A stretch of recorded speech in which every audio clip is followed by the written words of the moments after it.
Kita ingin Bapak dapat dengan harga yang baik, semua kita layani, tidak ada kelangkaan. Oke? Ya, saya sekarang lagi masak, Pak. Saya tinggal di migas. Iya, kita layani Bapak.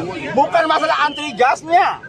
Anak kami lapar, butuh makan, butuh kehidupan, Pak. Oke, Bapak ya. Logika berjalan dong, Pak. Iya, udah ya. Yang penting Ya, itu ya, Pak akal ya. sehat kami berjalan, Pak. Udah ya, Pak ya. Udah kita paham. Tenang, Pak. Ya. Saudara-saudara sebangsa dan setanah air, kita ini hidup di negara yang pemerintahannya sering gagap memahami realitas. Gas LPG 3 kg itu bukan sekedar tabung hijau, tapi simbol keterbatasan akses rakyat kecil terhadap kebutuhan dasar. Ketika Bahlil melarang pengecer menjual gas LPG 3 kg, dia seolah-olah lupa satu hal. Negara ini masih hidup dengan ekonomi informal. Coba kita renungkan, apakah tukang sayur yang jualan di gang-gang itu pernah lulus tender dari pemerintah? Tidak. Apakah warung kecil perlu surat izin untuk menjual gorengan? Tidak.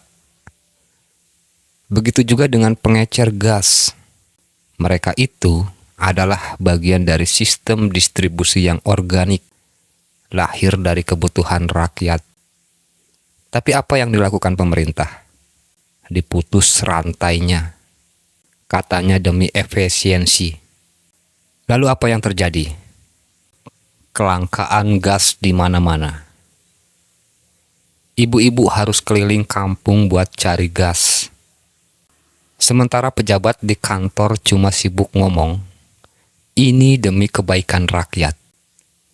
Kebaikan dari mana kalau realitasnya malah bikin susah? Ini contoh klasik bagaimana pemerintah tidak paham cara kerja ekonomi rakyat kecil.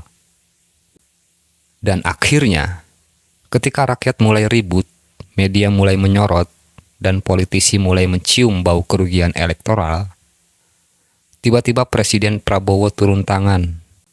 Pengecer boleh jualan lagi. Nah loh, ini bukan keputusan strategis. Ini panik. Pemerintah seperti orang main catur, tapi jalanin bidak tanpa rencana. Kalau begini caranya, kenapa dari awal enggak dipikirkan matang-matang? Dari sudut pandang ilmu pemerintahan, ini menunjukkan lemahnya perencanaan kebijakan publik. Seharusnya ada simulasi dampak sebelum aturan diterapkan. Politik itu bukan cuma sekedar bikin aturan, tapi membaca landscape sosial dan ekonomi.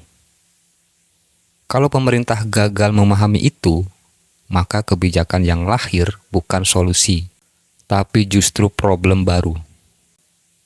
Jadi, kalau kita lihat dari perspektif politik, ini adalah contoh klasik yang biasa disebut political blunder. Kesalahan yang harus segera diperbaiki sebelum makin runyam. Ini juga mengajarkan kita satu hal. Negara yang tidak memahami rakyatnya sendiri akan terus sibuk memadamkan kebakaran yang mereka buat sendiri. Salam akal sehat.